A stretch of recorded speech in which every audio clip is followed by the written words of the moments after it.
एक तरफ मुंबई अपने पहले जीत के तलाश में थी, वहीं दूसरी तरफ आरसीबी को तलाश थी अपने दूसरे जीत की। एक तरफ सूर्य कुमार, रोहित शर्मा, बुमराह जैसे दिग्गज प्लेयर थे, वहीं दूसरी तरफ Virat Kohli, Quinton de Kock, AB डिविलियर्स जैसे महाविस्फोटक, महाप्रलयकारी बल्लेबाज थे। वर्चस्व की ये लड़ाई दोनों टीमों के लिए बेहद अहम थी। ऐसे में दोनों टीमों के फैंस में एक अलग ही फैन वार प्रारंभ हो चुका था।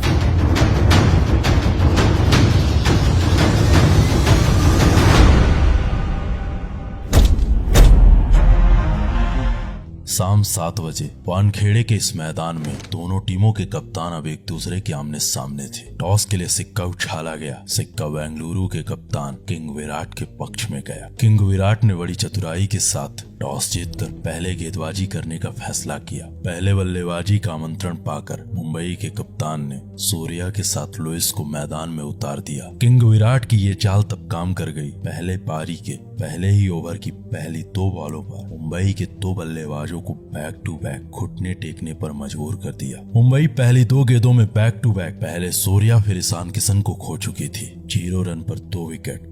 संपूर्ण मुंबई फैंस में हाहाकार मच चुका था। बेंगलुरु का विजय ध्वज संपूर्ण वानखेड़े के मैदान में लहरा रहा था। ऐसे में एंट्री होती है मुंबई के राजा, मुंबई के सम्राट, the six sitting machine, hitman Rohit Sharma की।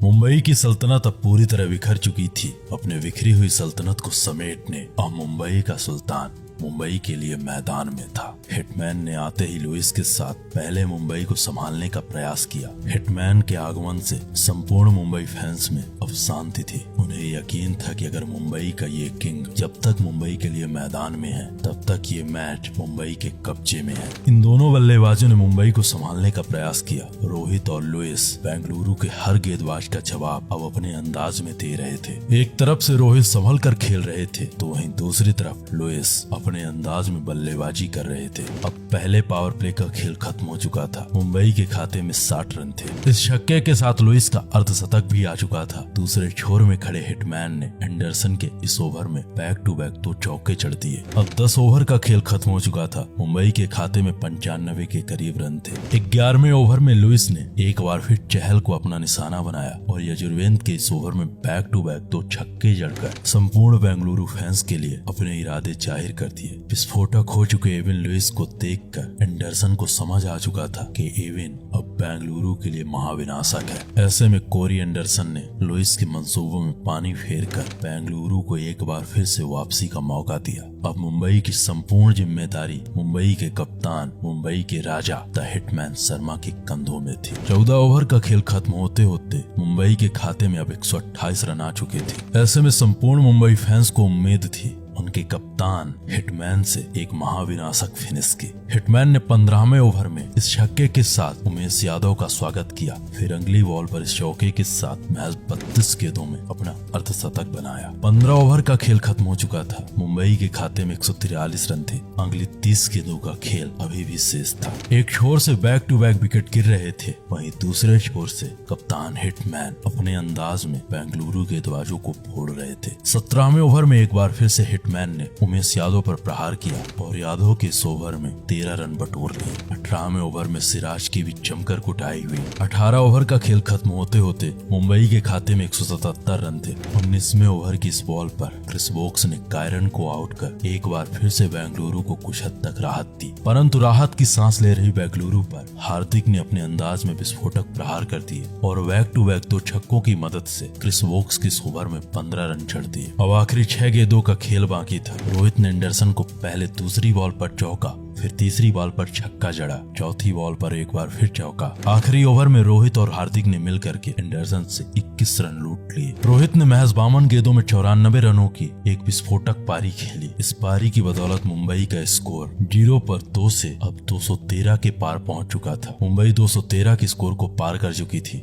ये रहा मुंबई के बल्लेबाजों का स्कोर कार्ड।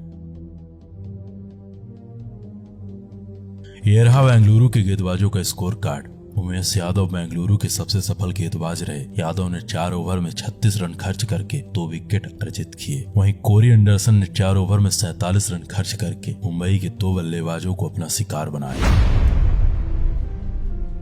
बेंगलुरु के सामने अगली 120 गेंदों में अब 214 रनों का लक्ष्य था। ऐसे में आरसीबी के संपूर्ण फैंस की निगाहें थी कप्तान विराट कोहली और एबी डिविलियर्स पर, क्योंकि बेंगलुरु फैंस को ज्ञात था अगर एबी का स्टॉर्म आया तो 213 का ये लक्ष्य 2 ओवर पहले भी चेंज हो सकता है, क्योंकि संपूर्ण दुनिया एबी के स्टॉर्म से अच्छी तरह से परिचित थी। बेंगलुरु की ओर से पारी की शुरुआत के लिए मैदान में थे स्वयं कप्तान किंग कोहली और क्विंटन डी कॉक। इन दोनों बल्लेबाजों ने मिलकर के बेंगलुरु को शानदार शुरुआत दी और पहले 4 ओवर में 40 रन पीटकर मुंबई को सोचने के लिए मजबूर कर दिया। आरसीबी के इन बल्लेबाजों की विस्फोटक बल्लेबाजी को देखते हुए कप्तान रोहित शर्मा ने अपने रणनीति में परिवर्तन किया और अब बॉल थमा दी मिचेल मैक्लागन को। मैक्लागन ने ओवर की 5वीं बॉल पर पहले क्विंटन डी कॉक फिर एबी डिविलियर्स को आउट कर संपूर्ण आरसीबी फैंस की उम्मीदों में पानी फेर दिया। आरसीबी के 2 दिग्गज बल्लेबाज अब आरसीबी के लिए मैदान छोड़ चुके थे। अब पावर प्ले का खेल खत्म हो चुका था।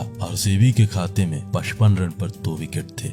एक छोर से बैक टू बैक विकेट गिर रहे थे, वहीं दूसरी छोर से बेंगलुरु का कप्तान बेंगलुरु के लिए मैदान में संघर्ष कर रहा था। बेंगलुरु के कप्तान का यह संघर्ष बेंगलुरु के लिए जारी था। वहीं दूसरे छोर से मुंबई के ये गेंदबाज हर एक बॉल के साथ बेंगलुरु पर भारी थे। 10वां ओवर फेंकने आए कृणाल पंड्या ने पहले एंडरसन फिर मनदीप सिंह को आउट कर एक ही ओवर में एक बार फिर आरसीबी की उम्मीदों में करारा प्रहार किया। 12वें ओवर में एक बार फिर से कृणाल पंड्या की वापसी होती है और कृणाल ने एक बार फिर सुंदर को आउट कर रॉयल चैलेंजर्स बेंगलुरु को पूरी तरह बैकफुट में ढकेल दिया। 87 के स्कोर पर बेंगलुरु की आधी टीम पवेलियन से ये मैच देख रही थी। वहीं दूसरे छोर में खड़ा किंग कोहली बेंगलुरु बल्लेबाजों की ये सड़ी हुई बल्लेबाजी देख रहा था। विराट के साथ बेंगलुरु का कोई भी बल्लेबाज एक बड़ी साझेदारी को तैयार नहीं था। कोई गलत शॉट खेलकर आउट हो रहा था तो कोई एग्रेसिव अप्रोच के चलते अपने विकेट फेंक रहा था। 14 ओवर का खेल खत्म होते होते आरसीबी अपने 6 बल्लेबाजों को खो चुकी थी और आरसीबी के खाते में महज 104 रन थे। 15वें ओवर में कप्तान किंग कोहली ने अपना अर्धशतक पूरा किया। बेंगलुरु के लिए ये मैच यहाँ से लगभग खत्म हो चुका था, क्योंकि ये मैच जीतने के लिए बेंगलुरु को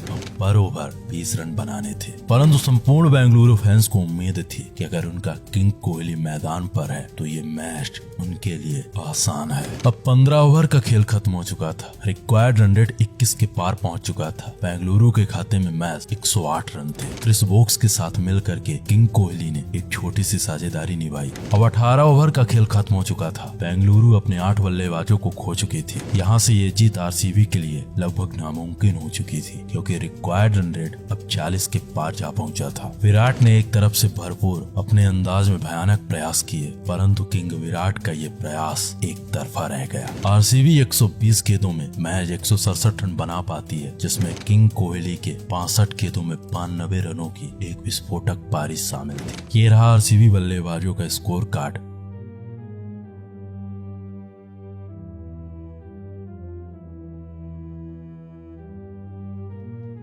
ये रहा मुंबई के गेंदबाजों का स्कोर कार्ड। मुंबई की ओर से जसप्रीत बुमराह ने 4 ओवर में 28 रन खर्च करके बेंगलुरु के 2 बल्लेबाजों को अपना शिकार बनाया। वहीं केपी ने भी 4 ओवर में 28 रन खर्च करके बेंगलुरु के 3 बल्लेबाजों को घुटने टेकने पर मजबूर कर दिया। मिचेल मैक्लागन ने भी शानदार गेंदबाजी की। आरसीबी ये मैच हार चुकी थी, परंतु किंग विराट और रोहित शर्मा ने मिलकर के अपने फैंस का दिल जीत लिया था।